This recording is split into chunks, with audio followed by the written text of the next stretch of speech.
All right, for those of you who don't know me, I'm Clay Scott. I'm the communications director here at the Good Meat Project. The Good Meat Project is a nonprofit with the mission to catalyze marketplace innovation, connection, and education across the meat supply chain in order to increase the economic viability and ecological impact of livestock farmers who invest in healthy land, animals, and people.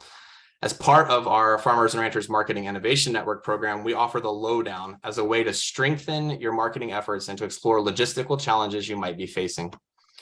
Each month has a specific theme, this month's theme being whether certification is right for you. Before we dive into a little bit more about that, I just kind of want to go over our community agreements. Paige has those on the slideshow that you can see right now. I'm also going to put them in the chat for us. If you have any questions about that, just let us know.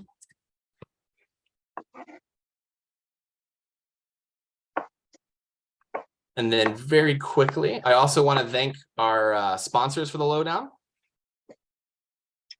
Farm Generations Cooperative, who are the creators of the Grown By app. They also would like to offer any participants and attendees for the Lowdown a discount for their Grown By app. It's a 50% discount off of their services in 2023. An example is it's a one-stop setup session, and it'll allow you to embrace e-commerce. If you're interested in that program, please email Mark at Farm Generations Co-op. I'll drop those instructions in the chat as well. In addition, we also like to thank Friesla, who's another sponsor of Lowdown, who is changing the way that we're able to access the market by offering USDA meat compliant meat processing systems on-site solutions. Really quickly, I'd like to also introduce my peers. So if Camus and Paige could come on screen for just a second.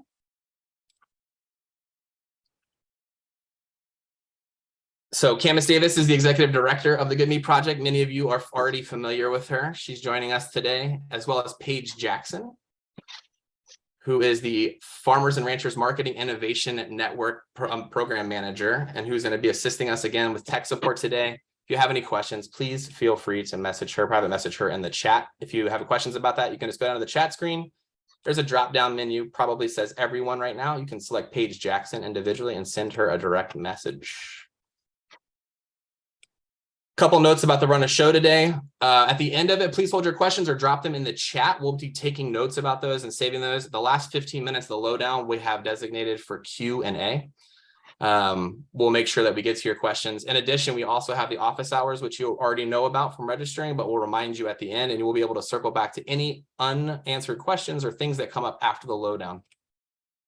Now, to get the party started, I just want to introduce our guest for today. So Tim Joseph. Tim is the founder of Maple Hill Creamery, the preeminent organic grass-fed dairy brand in the U.S. In 2004, Tim and his wife Laura started milking 64 cows on their 250-acre dairy farm in central New York with no prior farming experience. By 2007, they had transitioned their herd to both certified organic and 100% grass-fed. And in 2009, Tim created the company's cream line yogurt on his kitchen stovetop. Maple Hill has grown to source milk from 160 farms in upstate New York, and Maple Hill's products are distributed nationally. Today, Tim acts as a program advisor to the Good Meat Project's Grassfed Alliance and Farmers and Ranchers Marketing Innovation Network program. Both programs support the Good Meat Project's national experimentation and knowledge sharing. And then as a result of his own direct experience, Tim advises many good meat producers as well as other businesses and brands, grass-fed and otherwise, helping them navigate the path from farmstead and farmers market sales all the way through scaling and national distribution retail. Tim has also worked on both sides of the certification question, whether to certify as a producer, as well as reviewing certifications at the state and federal level. So we're really excited that he's joining our incredibly talented host, Alex, today to discuss certifications and to answer any questions you might have. So now I'm going to pass it off to Alex and Tim. Thanks, Rick. It's good seeing everybody again. I quickly introduce myself. I'm Alex Miller. I'm with Lick Skillet Farm. We're located in the base of the Smoky Mountains in East Tennessee. Regenerative grazing, humane treatment of animals, selling direct to consumers in an 8-state region now. We are, as it pertains to today's topic, we are currently certified through Earth Claims as part of the Global Animal Project. We're at level 4. We have looked at a number of other certification programs, and so far we've chosen not to pull the trigger on any of them, and we're just seriously questioning that. So I'm, like everybody in the audience, very interested in what Tim's got to say, and we're absolutely blessed today to have Tim speak to us. Tim is one of the great thinkers and doers of what we're all about. That is raising animals the way they should be raised and selling their products directly to consumers. And he's got a tremendous track record and a lot of background in the certification area. So Tim, really excited to get to talk to you again and spend this time with you. Let's jump right into the questions. Tim, I know you've been involved in starting a couple of different certification programs. Can you get us all on the same page? What are the defining characteristics of what a certification entails, and what are the major types of certification programs that are out there? They're by animals, by processes, by product. Just sort of lay out the framework for us as you see it, and then we'll build on that framework to ask additional questions. Sure. So, well, thank you all for this. I've enjoyed doing this. I kind of bucket them up into two places. One is clearly a marketing claim, right? So a seal on a package or on your farm that says I'm certified organic or I'm certified grass-fed, food products that are gluten-free, non-GMO. That is the intention of those seals, are to communicate something to the end consumer about the attributes of that product, right? And there's literally, I think, probably hundreds of them now, but obviously the big dominant non-GMO, organic, in our meat world, grass-fed or certified humane, those are sort of the biggies. And then what you mentioned, Alex, was GAP, or there's other certifications that are in some ways GAP. The intention on Whole Foods' part was that it was communicating or is communicating something to the consumer at the meat case, and that certainly is true if a consumer is educated about what GAP is, but it's as much that as it is a gating or certification, just like you would have a certification, a third-party food audit certification for a food facility that you pack at might have SQF level 3, right? Or these are more regulatory or quality system related. So it's two different things, and they can obviously overlap, but I think probably most the technical regulatory ones are usually either forced upon you or you're doing them to open a door to sell a particular product in a particular place. So it's a much more obvious, why are you GAP? Well, you'd like to be able to sell into a Whole Foods region or some other retailer who's adopted GAP. The one I think is confusing and uncertain, I would probably venture to guess, is around the marketing claim and whether that in itself is something that I should do as a producer or brand or what have you. That's good. So, I mean, you right there, you're starting to touch on, of course, the critical decision for any of us producers is how do you decide which one of these to pursue, and sort of what's the math problem to be solved in terms of cost and benefits? What are your thoughts on and advice that you can offer in that area?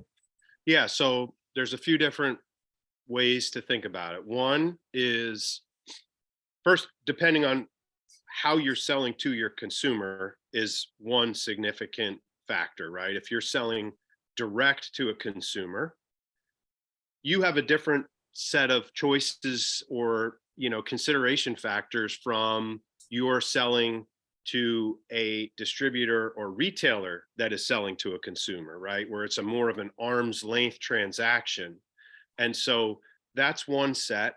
But even before that, I always like to start in any of these questions is, what do you want your life to look like as a producer or as a brand or what have you? Because, we always have to do things we don't like, but if you're really, don't want to comply with certified organic, for instance, and that makes your farming life miserable and it doesn't, sort of resonate with you, I would recommend not doing that. Find another path, right? Because you're not going to be successful doing something just because you think it's going to unlock something magical for having done so. You have to believe in it and also, make it congruent with how you want your daily life to be looking like, because there's enough, producing any sort of food or product, animal, what have you, is a difficult job already. Don't make it more difficult by inviting unnecessary misery into your life by doing something you don't like to do. So that, other than that, after you get past that, the way I think about or try to talk about most of these things, whether it's certification or price or lots of other factors, they're all filters, right? In effect, you, by either being certified or not, are filtering for a particular type of customer or consumer or opportunity. And so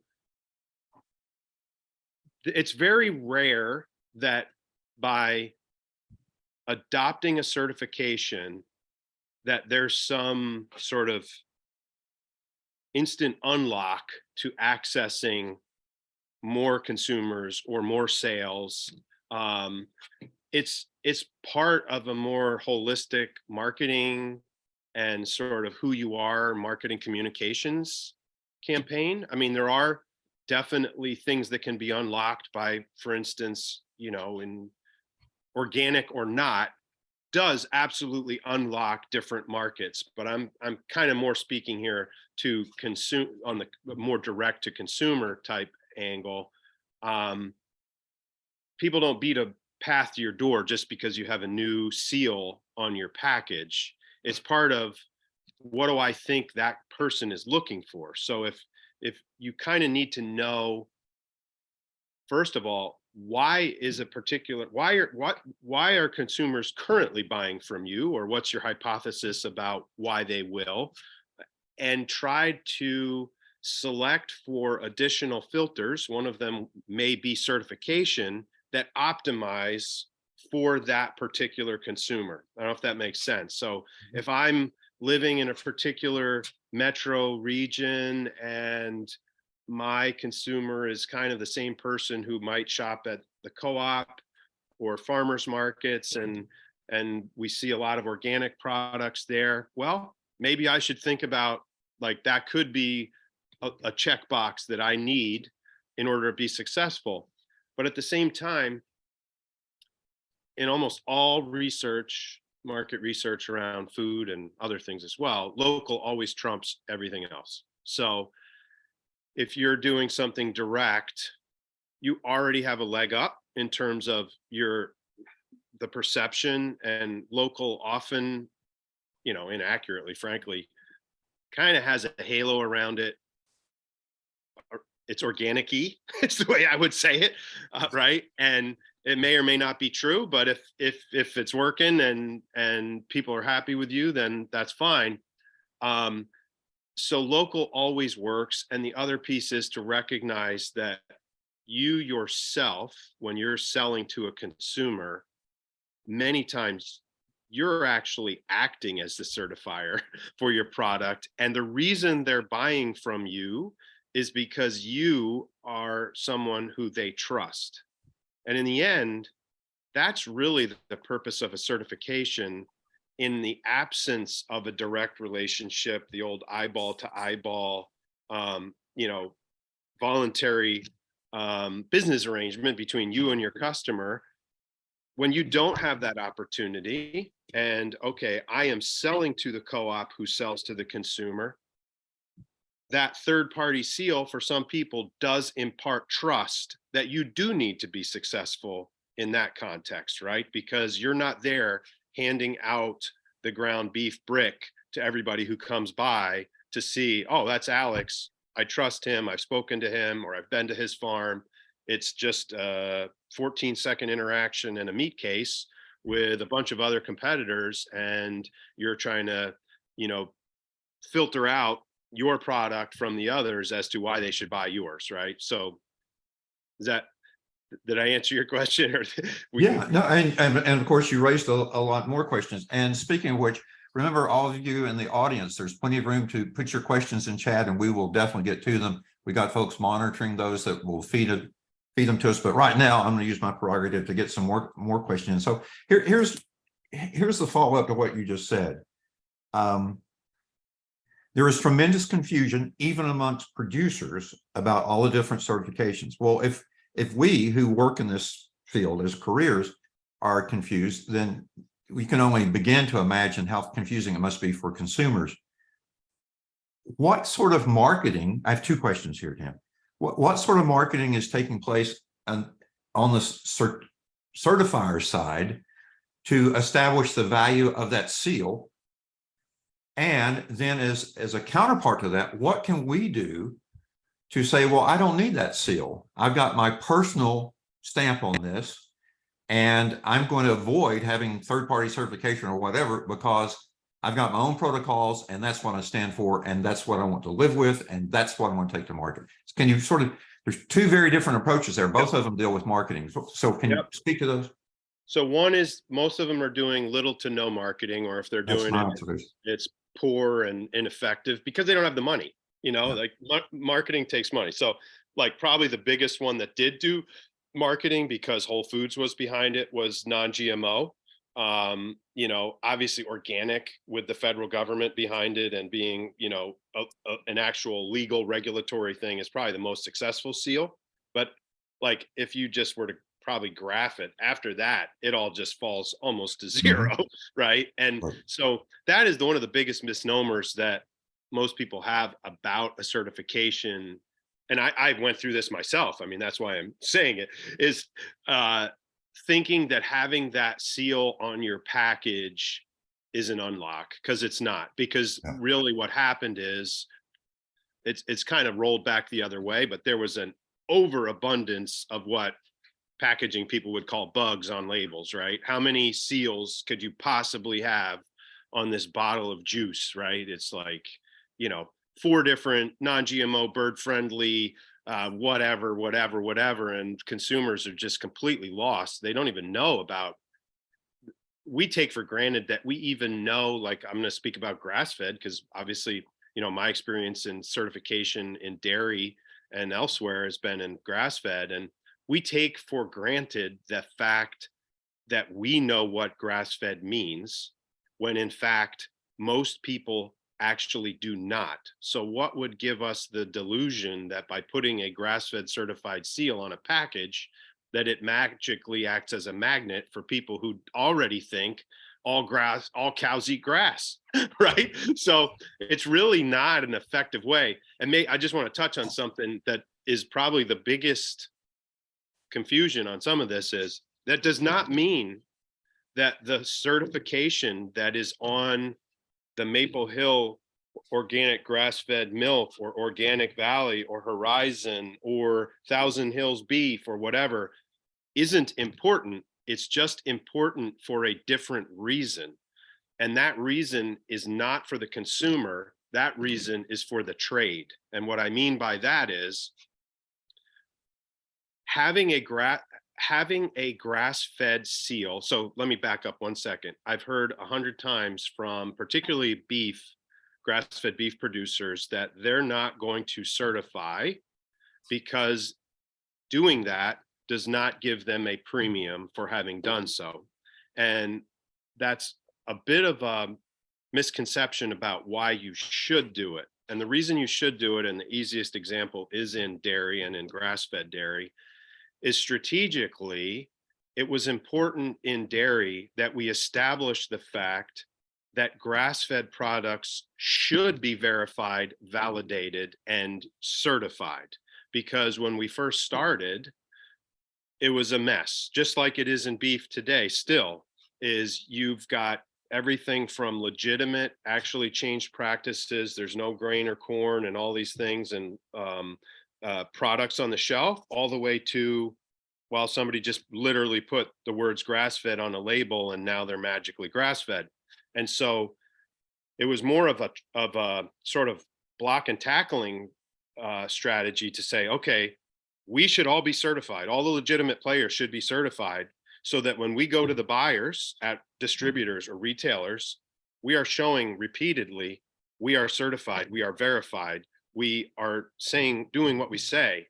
And eventually it actually worked in that most buyers in the, what I call the gatekeepers, in order to get a grass-fed dairy product into a distributor or into many retailers, they actually ask now, who are you certified? How are you validated by in the dairy case? I wish it were so in beef. It's not yet there, right? Because there's too many incentives for them not to do that, frankly.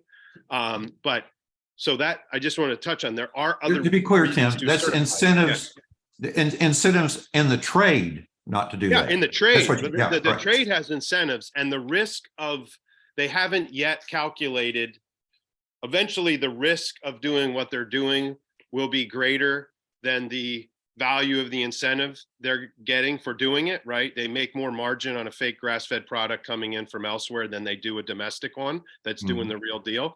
Eventually, somebody will get sued or what have you, and that whole thing will get cleaned up. Maybe, I don't know. There's a lot of incentive there.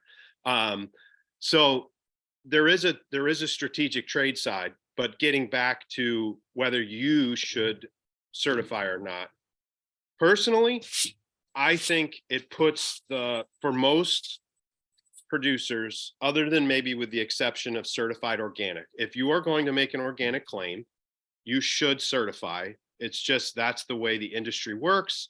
And it's frankly not fair to certified organic producers to have you at the next table over at the farmers market saying we're organic but not certified. It's like, yeah, what is that, right? That's just not the proper way to do it. Taking that aside, I think by over emphasizing certifications, particularly when you're selling direct to consumers, it creates sort of the focus on the bullseye on the wrong target, in effect, in some respects, in that you're emphasizing sort of these check boxes as to why somebody should be inadvertently doing that. Even many people in their head as to why they should buy from you. Hey, I'm certified, I'm real grass fed, I'm this, I'm that. It's like, it's not, again, that's not really why they're buying from you. They are buying from you most often because of some affinity they have for your operation, your branding, your product tastes delicious, and the emphasis should be on building your personal brand as a producer or as a farm or as a brand itself first, and then sort of, I'm not saying don't certify, but in the hierarchy, it's really secondary in terms of whether you're likely to be successful or not. The harder you push on telling your actual story and talking about how you do things and why is more important than some checkbox. Because the other reality is those checkboxes, the nature of them is they're coming from largely an industrialized, homogenized system. And they have to, when you write a certification program, you're taking into account so many different variables and contexts that there's always something lost in translation or that's not appropriate for you. That's not bad. It just doesn't fit the certification. And by not complying with that, you leave yourself more latitude to differentiate yourself in more meaningful and authentic ways, right? Yeah. I don't know if that makes sense. No, I think you did a great job there of the tension between the value of who you are and what you do versus another bug on a label that's a real good way of thinking about it. But let me ask you a real down and dirty practical question. If you've got a customer that's a box checker and their mentality is, I've read something about the certification and I'm going to ask you at a farmer's market, are you certified X? And you say no because you've got a dozen good reasons as to why you aren't.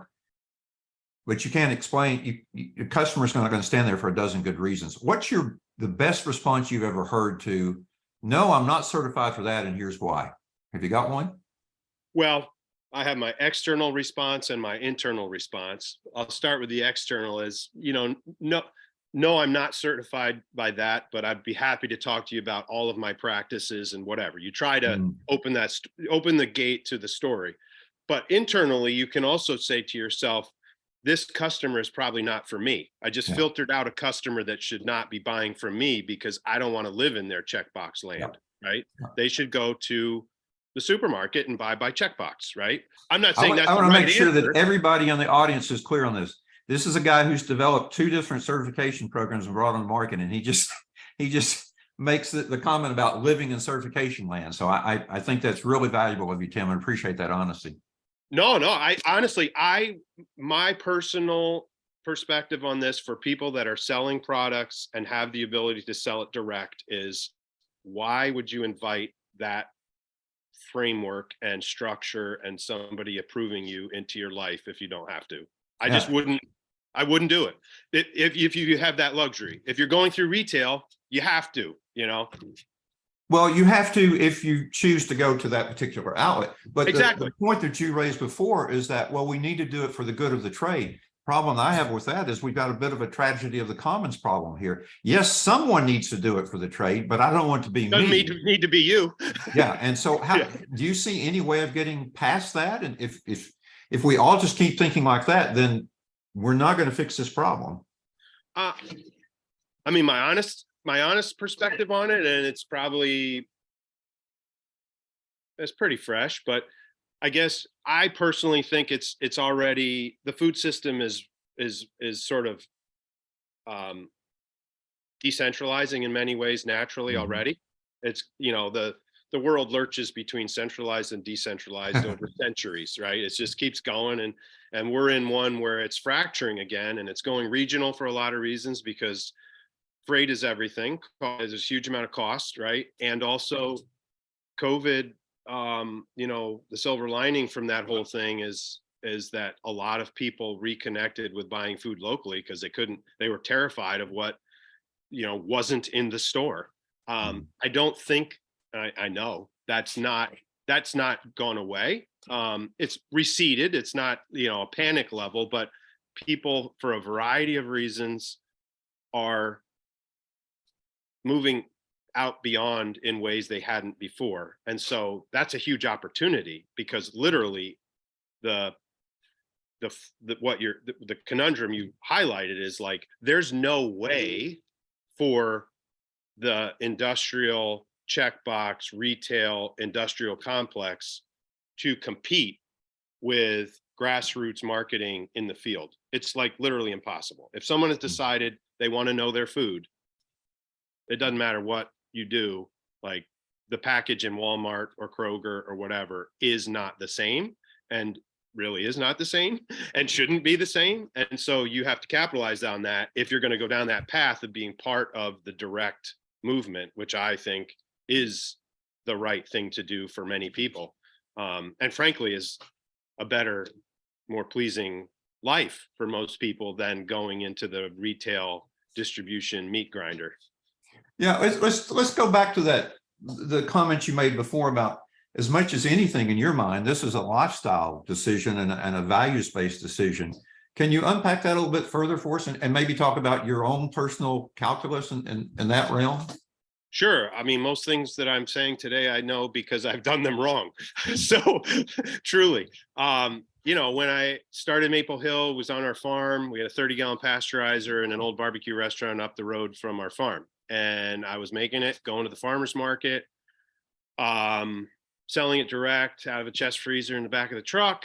And I realized that for me, I didn't enjoy that. I didn't like the farmer's market grind. I didn't, you know, like I wanted to make the product, market the product, and put it on pallets and make it go away. That was I'm sort of, surprisingly, I'm an introvert in most respects.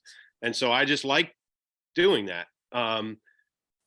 With that said, what I didn't know is what it takes and costs to run a business that way, right? So the act of going into distribution and into retail changes the math so drastically on any product that it, in many respects, most of the time, it's a hamster wheel that just keeps getting bigger and bigger and bigger.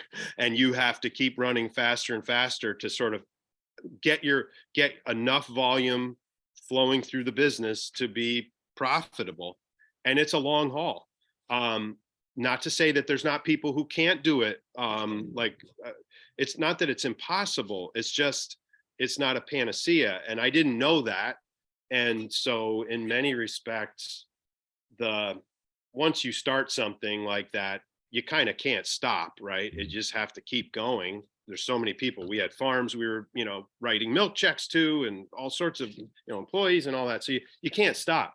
But in the end, like looking back, it's like, wow, the most important, like literally the only finite thing that we all have is time, and everybody's running around solving for money. And it's like, well, that's because they think time unlocks money, and it's not true most of the time, and so that's why when I talk to people most of the time, I really literally the first question is, what do you want your life to look like? Like, what do you want your day to be? How do you want to feel? What do you want? Not that you never get away with doing everything you want, nothing that you don't want, right? It's just optimizing for your time for like, what is the kind of business I enjoy running? Do I like being a producer? Great. Do I like selling to consumers at a farmer's market? No, I don't. Okay, well then that's probably not a good path for you. You should figure out a different market, maybe not commodity, but maybe a particular program that fits your niche. So it's about filtering out opportunities based on your own personal and your family's goals around time and what you want your lives to look like first, and then solve for everything else after that. It's easier said than done, right? I'm not like a delusional nut. I know it's hard, but if you don't ask the question, like that's you end up, again, hitting the bullseye on the wrong target is pretty easy to do. Yeah. No, I really appreciate that insight, and that sort of starting with, fundamental principles of who you are and who you want to be, I think makes a lot of sense. But I'm going to take you in a slightly different direction now that we've covered that. Let's say we've got an individual that says, well, I thought about it, and for whatever reason, I do want to pursue certification. Yep. Have you got any tips on the mechanics and the sort of how should they approach it? How can they do it most efficiently? What's the process look like? And because I think we've probably got some people that will be listening to this that have never done it. So if you could give them a realistic job preview of what it looks like and some pointers on how to handle it best, sure, that'd be very useful. Yeah. So, I mean, most times the first year is the worst, right? Because you're filling out a big fat packet of paperwork and like giving every bit of information you need, whether it's, probably certified organic is probably the most comprehensive first year that you'll do. Grass-fed, non-organic grass-fed is not so bad, but it is a lot of information, and you're documenting, your practices and all of that kind of thing. Just for those of you in the audience who might not know what Tim's talking about here, I'll just give you my own experience here with GAP. If it's not the most comprehensive, I don't want to see the most comprehensive. We had to do things like they wanted the telephone numbers and addresses of people who haul all of our cattle. They wanted to know documentation on, show us the logbooks on your drivers on where they stopped and whether or not those animals had shade and water. It goes on and on. The first time we filled it out, it was 3 weeks of process. And one of the things we realized is that we couldn't use the forms they prepared. We had to create all new spreadsheets that delivered what they wanted, but given their templates were not spreadsheets, they were just hard copies. It wasn't going to work, so we started over from scratch. The second time, piece of cake, but the first time it is a huge learning curve. So brutal. Yeah. Expect that. That's exactly it. So it's really heavy the first year. Be prepared for that. It's going to be terrible. You're going to have to go find stuff, but you don't know the details. Put it all down. The second year and subsequent years are generally, in most programs, an update year, right? So tell us what's changed. What are the exceptions? What's new? And then the audit, is usually some sort of random request for information. So in organic, it's, every year the inspector wants to be able to trace from the source of the product. Like in dairy, okay, we picked up this truckload on this farm. Where's that farm's certificate, right? You have to have that on file. Where did it go? Which plant? Oh, does that plant have a certificate? Did they notate the farm? And walk all the way through to the invoice that we send to the distributor for the given certified product. So it can be onerous. You're going to go out and walk the fields. You're going to, depending on what type of certification.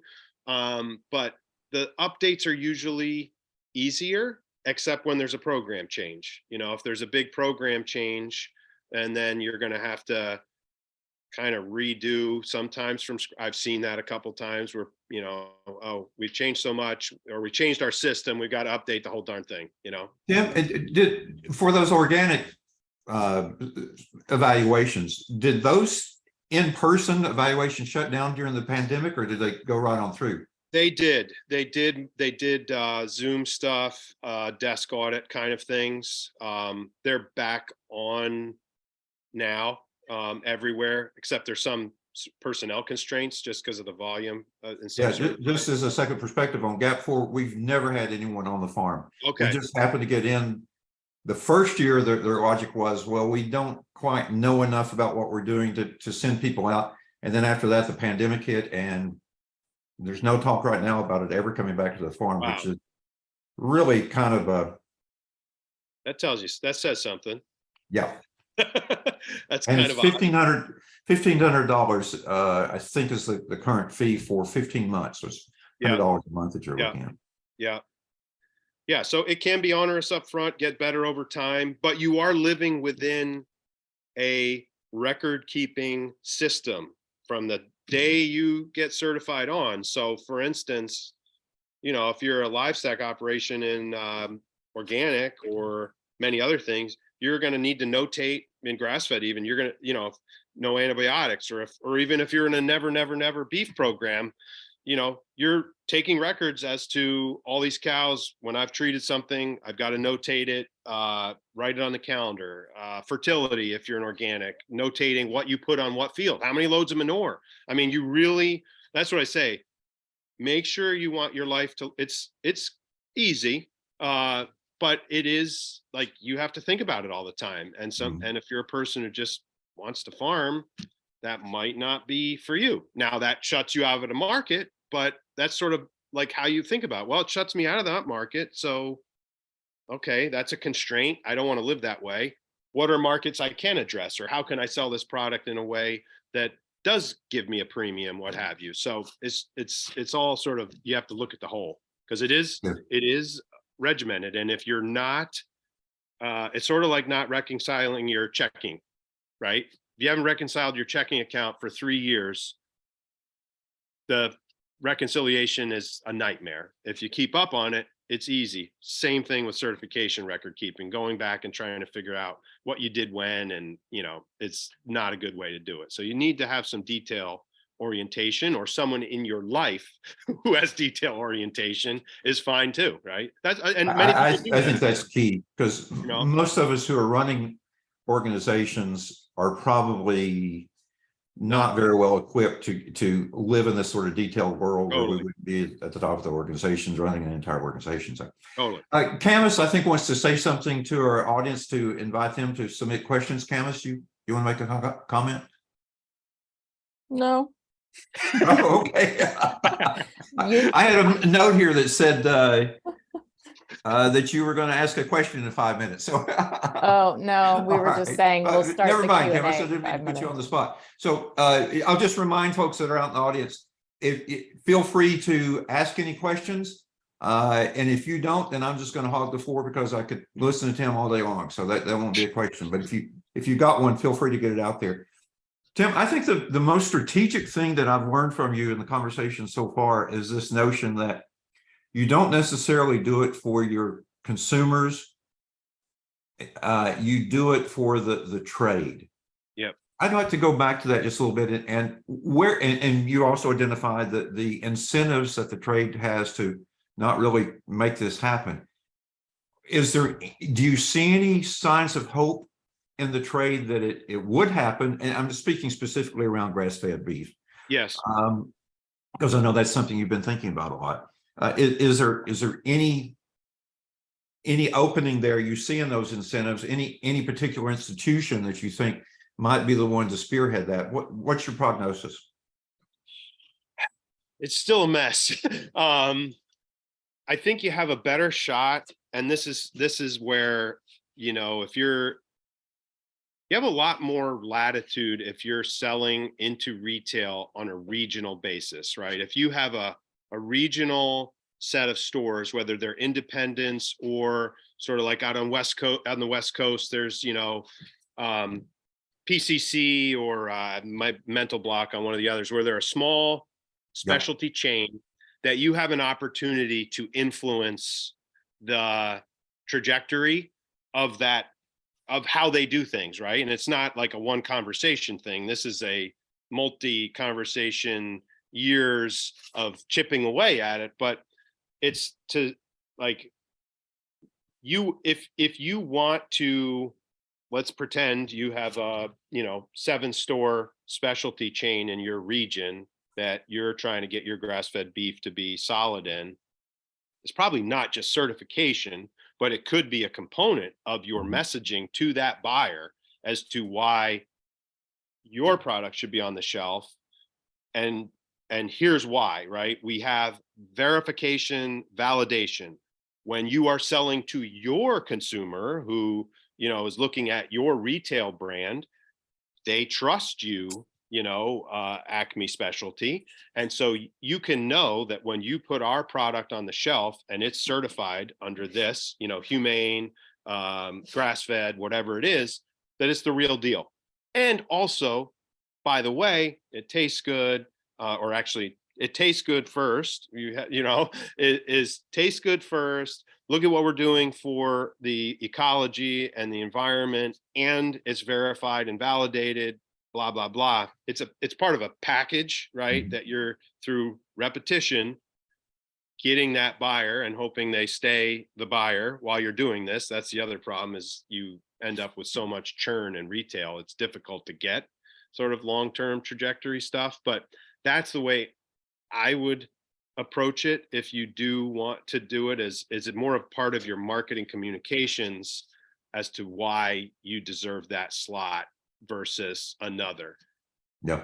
You got to carve your own path, because nobody's doing it for you, in the absence of, you know, a true country of origin labeling and all of that, because that will cut a path. What, you know, that there's cracks showing there might be movement, because once, on the grass-fed side in particular, once that, if that label were to change, you would have a clear apples and oranges for the consumer. And that's really the root cause of the problem today. And that's why, you know, when we were talking about marketing with Grassfed Alliance stuff, is you have to differentiate yourself as story and brand in a way that it makes it clearer that you're not apples to apples with those things. And price is one of those ways you communicate, right? That should be said. Price is the most direct communication that you have with your consumer at retail. And sometimes, very often, a price that is too low actually is your worst enemy, because it doesn't set you apart. There is, for the consumer who's buying grass-fed beef, and I know this from grass-fed dairy, if the price is too low, it's not the same product to that consumer. And so communicating quality via the right price, and I'm not saying be crazy, right? $12 ground beef or something, but if the import stuff is $5.99, you probably should not be $5.99, because you just cannot win at that game. You should be $6.99 or $7.99, and you should be clearer that you're domestic and local, or whatever the combination is, right? But it's part of a holistic marketing plan. Right. A quick shameless plug here. We have a program coming up. Clay, you correct me if I'm wrong. Maybe you can put this in the chat.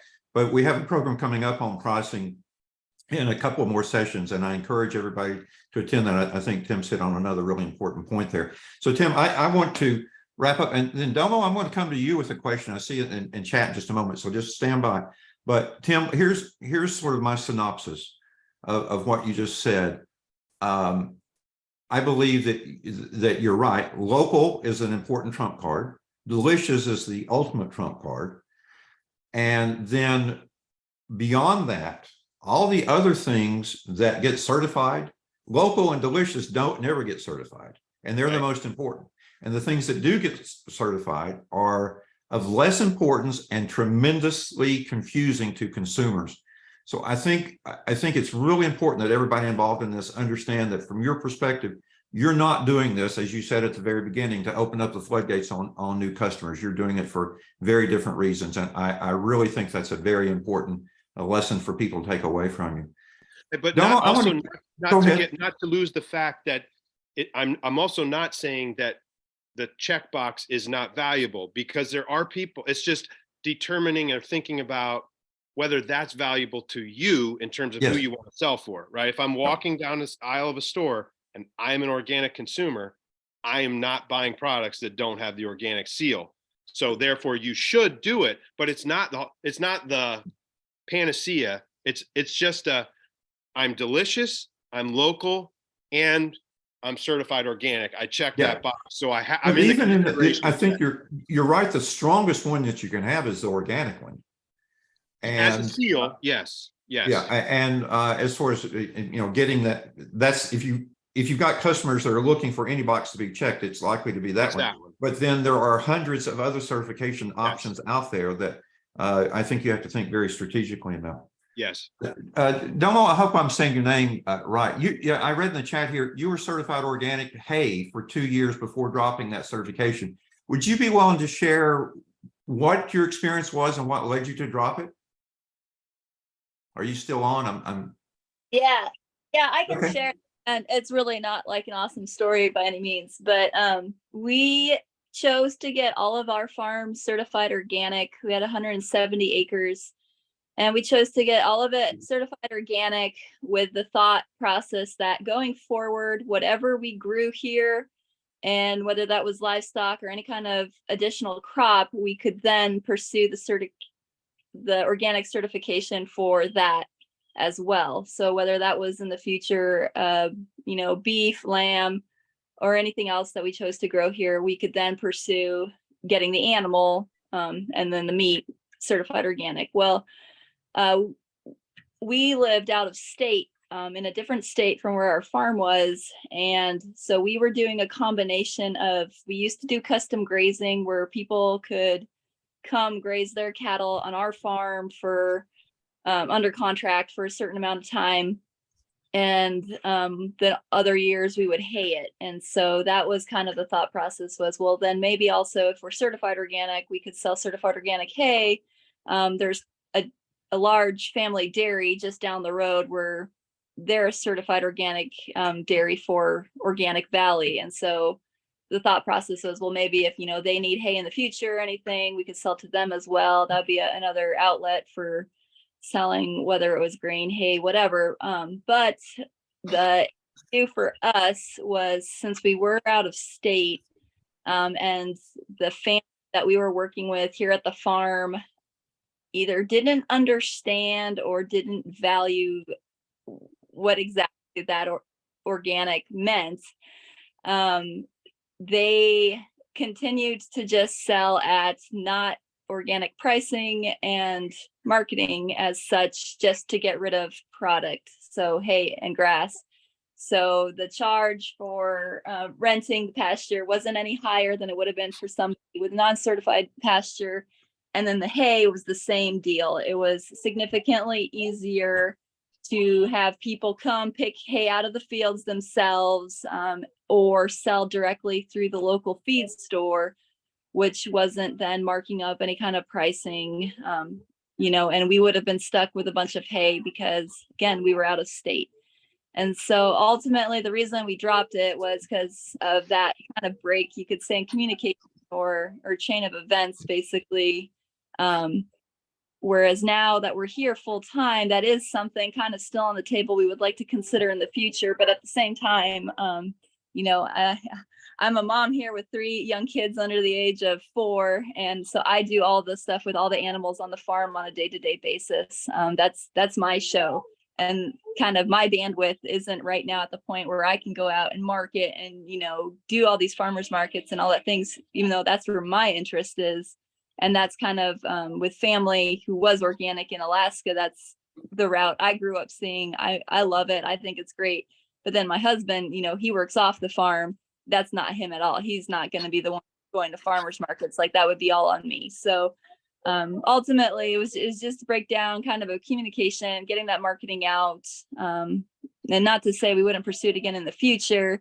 The grass-fed label is something, we definitely have considered, but it's a little bit of a harder sell, I guess, from my perspective. I have been, to stuff in the past, like the grass-fed exchange. And I have, definitely heard and seen and met lots of people who do have that label. Just my location, I'm super rural. For me to get anything out of my area to the market that really, really wants that product and is going to pay that premium price for it, is going to be really, really hard. Whereas I live in an area where, my town that I'm closest to, it's an unincorporated community. Folks, are living here on food stamps, on those programs. And that's a large part of our population. They're not going to be paying that upper label. So that's kind of. I really appreciate that comment. I think it just underlines a couple of themes that Tim's articulated. It has to work to address your particular business needs, but it also has to work to address your particular situation, the value of the people that are going to be involved in it, and it is certainly not a panacea. So I appreciate so much with you for you sharing that sort of testimonial. We're about out of time, and Tim, I just want to say thank you so much for spending time with us. All those in the audience, thank you as well. Thank you. And again, thank you, Domo, for sharing. Clay, I'll turn it back over to you. Sounds great. We have time for maybe one more question if there's anyone in the audience that has anything else. Or I'll open it up to Tim as well if you have any parting thoughts or things that you want to leave the audience with before we wrap up. Just, we are having the office hours next week, and if you want to get into something really specific to your situation, happy to go deep on anything and your specific context. I guess that's what I would say is like there is no, just like if you're going out on a pasture walk, there's no recipe. Like when you go to see somebody else's operation, you're going to see sort of gold nuggets. You're trying to find nuggets that you can take back to your farm, because everybody's context is completely different, and you have to take your context into account on this and many other questions, price and lots of other things. So next week, feel free, we can talk about anything that would be helpful. I want to endorse that. I think everybody's heard the message loud and clear from Tim, is there's no simple answer to this. There are places where it's very useful and places where it's not. And we're just talking about one aspect of all this. So the idea that you get to spend time on the phone with some of these folks with real deep expertise in getting into your particulars, that's an opportunity not to be missed. If you had to pay for that, it'd probably be unaffordable, but you could get it here for free. So thanks so much, Camus and Clay, for making all that happen. Yeah, absolutely. I'll be sending out the recording to today's Lowdown tomorrow, and that will also include the link to the office hours that Tim is talking about. We'll hope you'll be able to join us. And as Tim mentioned, it's a great chance to come with something that's very specific to you, your operation. Might be a unique challenge you're facing, like location, knowing your market, helping to identify those pieces. So we really hope you'll take advantage of that. We've been doing those for our marketing series we did this spring, and they've been very popular. They're pretty free form, so lots of room to explore the thing that's plaguing you or on your mind around whether or not to certify. I just want to take a moment and thank everyone for joining us today. I want to thank Tim for coming on and talking about his experiences with certifications, and for Alex for being our host as always. We also hope to see you back in April for the next Lowdown. We're always hearing from producers who want to diversify their sales channels and incorporate value-added products to their offerings. And that Lowdown is going to be about navigating the logistical and regulatory hurdles to launching on-farm value-added meat products. To tackle that subject, we've invited Ruby Duke and Allison Hester of Raven and Boar Farm in upstate New York, who have been on that journey and have plenty of insights and strategies to share. I'm going to drop the link to register for the April Lowdown in the chat right now. And I've also added a link that Alex was talking about to our May Lowdown, which will be about pricing. You can register for both of those now. They're both open. We'll also be offering the support office hour for both of those too. So it's just a great chance to explore those things. So once again, thanks for coming with you, and we hope to see many of you on Tuesday with your questions. And if not, we'll see you back in April. Thanks. Thanks, Alex. That was fun. Thanks, Tim. Good talking to you again. Paige, good seeing you. Camus, Clay, thanks. Thanks, See you Clay. next time. Yeah. Bye.